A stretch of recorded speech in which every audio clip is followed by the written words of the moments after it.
Проект «Преход към климатично устойчиви общности», финансиран по програма «Опазване на околната среда и климатични промени» от финансов механизъм на Европейското икономическо пространство 2014-2021.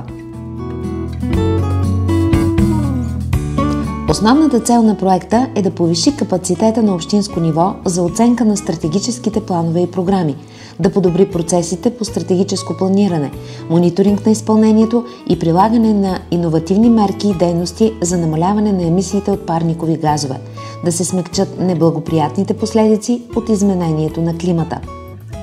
Въведени и инсталирани слънчеви системи за битово горещо водоснабдяване в 7 детски градини на територията на общините Хасково и Стамболово.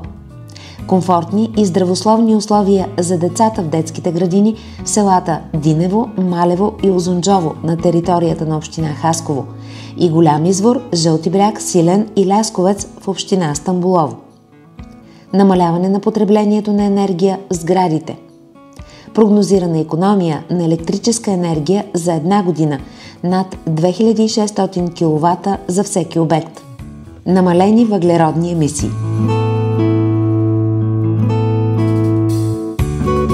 Преход към климатично устойчиви общности чрез прилагане на иновативни пилотни мерки в областта на енергетиката и екологията за резултатно намаляване на емисиите от парникови газове и популяризиране на екологични технологични решения в ежедневието на жителите на общините Хасково, Стамболово и Маджарово.